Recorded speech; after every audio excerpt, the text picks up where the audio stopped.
Oke, selamat sore, selamat datang lagi di Dion Girit. Jadi sekali lagi kita akan bahas satu unit Superbike idamannya teman-teman juga. Karena sebelumnya kita bahas Kawasaki H2 dan rencananya kita bahas di H2R. Tapi karena saya agak sedikit lebih suka dengan motor yang satu ini, akhirnya kita bahas yang Kawasaki ZX-10R yang sudah facelift tahun 2021.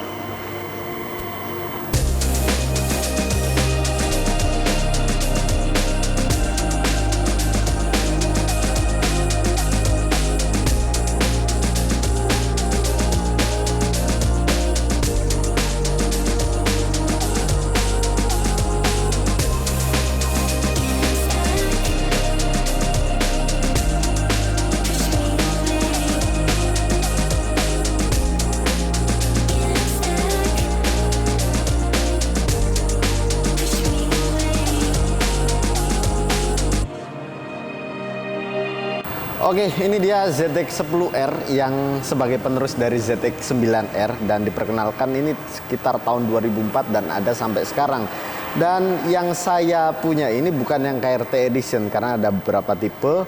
Tipenya ada yang standar dan ABS dan ada juga yang KRT Edition yaitu menggunakan livery balap dari tim Kawasaki sendiri.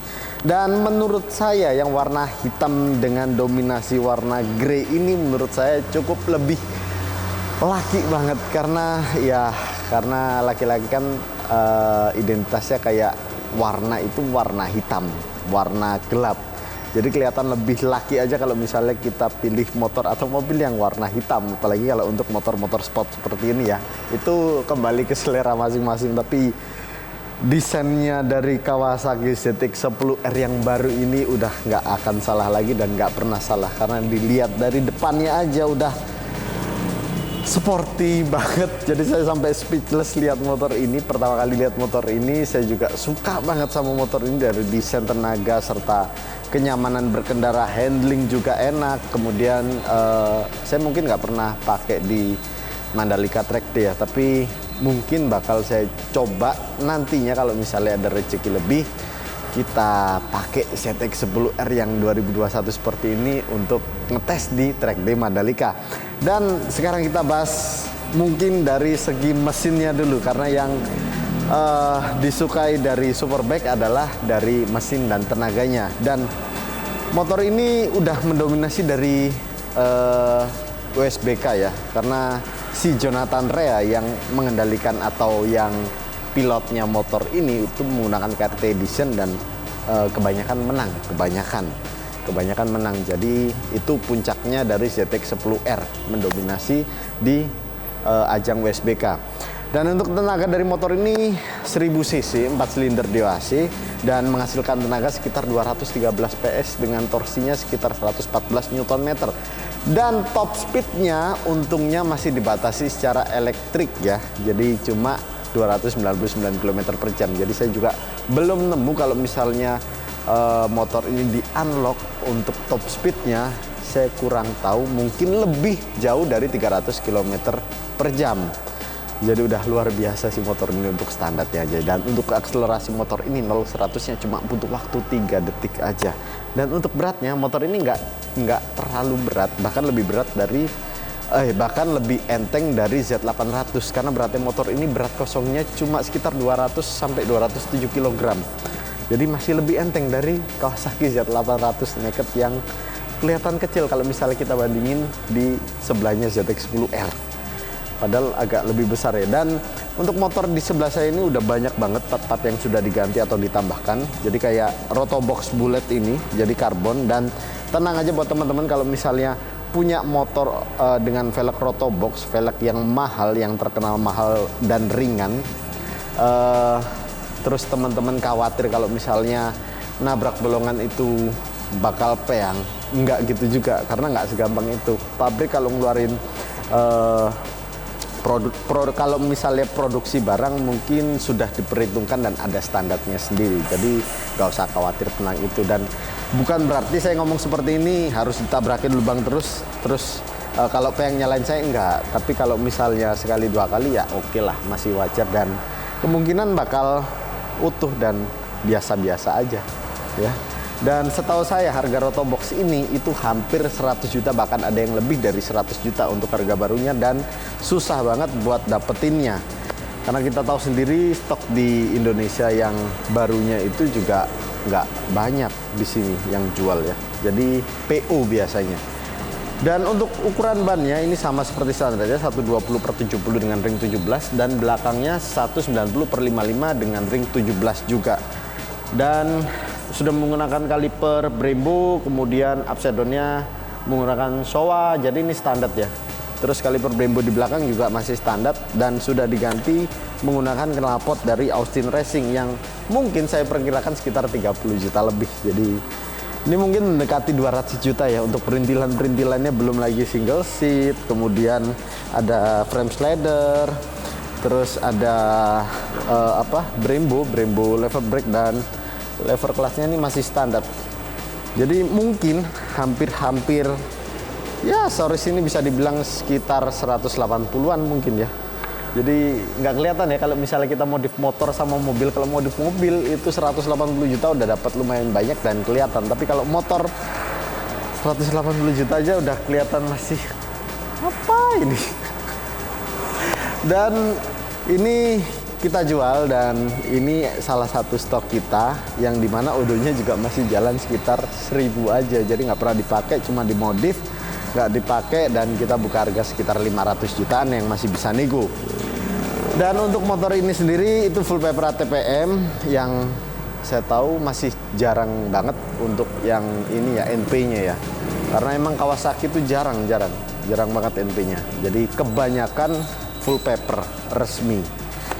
Dan untuk pajaknya juga masih hidup. Kemudian untuk tangkinya, kita bahas tangkinya ini bisa muat sekitar 17 liter lah ya, 17 liter. Dan untuk tinggi tanah ke joknya ini sekitar 835 mm atau sekitar 83 cm.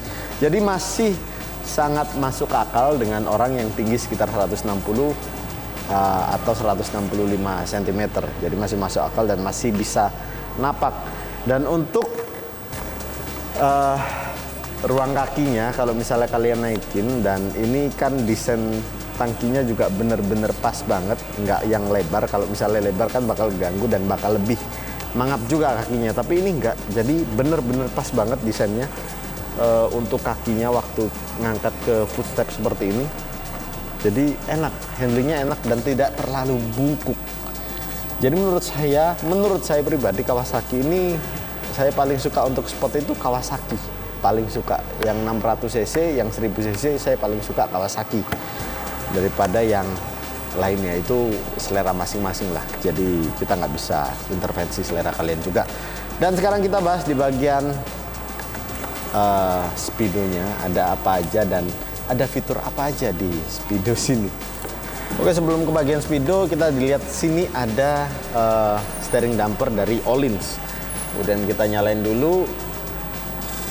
Dan layarnya udah TFT, layar yang udah modern. Dan yang saya tahu motor ini udah ada fitur seperti KCMF, yaitu Kawasaki Cornering Management Function.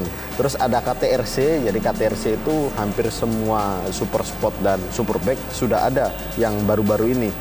Itu adalah traction controlnya. Kemudian ada KLCM, Kawasaki Launch Control, dan KGS yang pasti karena sudah quick shifter di 1000 cc.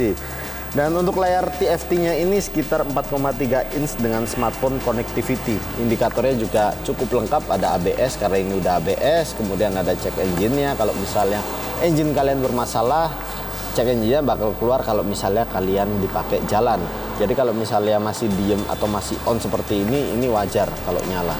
Jadi itu menandakan kalau indikatornya ini masih berfungsi, jadi masih oke lah. Terus ada indikator yang indikator ini biasanya indikator oli.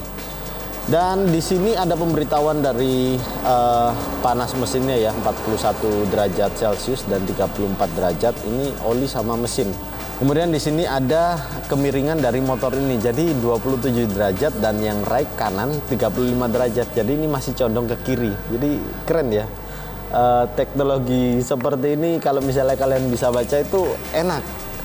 Jadi fiturnya bisa dipakai secara optimal dan maksimal. Kemudian kalau misalnya kita rubah dari modenya yang ke atas ini, itu bisa ngerubah di sininya. Jadi mau ngubah odo, trip A, trip B, kemudian ada sudut kemiringan motor ini. Odonya 1042 km ya, jadi masih jarang banget dipakai. Dan untuk ini baterainya 11,8 volt, yaitu baterai itu aki. Nah, ini aki. Ini average 3,9 km per liter karena jarang dipakai. Jadi bukan bener pure 3,9 km per liter enggak, tapi emang karena jarang dipakai. Dan ini ada average speednya, terus ada total time-nya juga. Nah, dan sekarang yang paling ditunggu-tunggu teman-teman adalah suara dari motor ini, karena motor ini sudah menggunakan dari Austin Racing knalpot. Jadi coba kita nyalain dulu dan kita jauhin dulu mic-nya biar nggak pecah.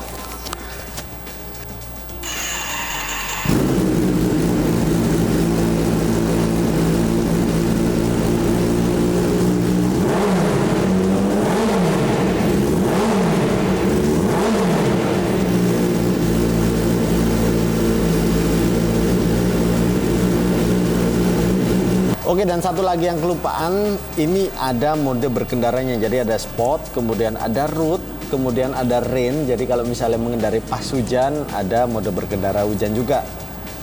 Terus ada penyimpanan mode berkendara. Jadi ada 4 ya, Rider 1, Rider 2, Rider 3, sampai Rider 4. Jadi bisa kalian atur sendiri kalau misalnya kalian punya motor ZX10R ini.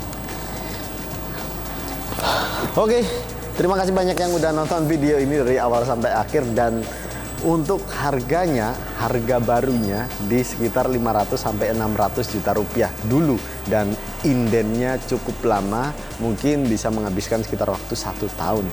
Jadi kenapa motor second satu ini ZX10R 2021 yang sudah facelift ini secondnya lebih tinggi yang awal keluar motor seperti ini ya. Jadi lebih tinggi sekitar 10 sampai 20 juta karena inden dari motor ini cukup lama. Dan sekarang motor ini mungkin range-nya sekitar 490 hingga 530 juta tergantung dengan kondisi odonya, terus kondisi motornya juga, dan tangan keberapanya juga. Karena itu penting banget, kita harus tahu histori pemakaian dari mobil atau motor yang udah second. Oke, terima kasih banyak yang udah nonton. Jadi kalian bisa follow IG kita di diongarage.id dan di TikTok kita diongarage.id. Kalau misalnya kalian mau request motor atau mobil apa yang bakal kita review atau bakal kita jadiin konten, kan kita mau restore si Morris atau si Estilo udah mau jadi sih ya. Itu bisa kita kontenin juga, tapi kebanyakan yang minta di sini review. Kita it's okay kalau misalnya ada motor atau ada mobilnya, jadi bakal kita review. Dan silakan kalian like, subscribe video ini agar saya juga lebih semangat untuk buat video review berikutnya. Oke, sampai jumpa di video selanjutnya. Bye bye.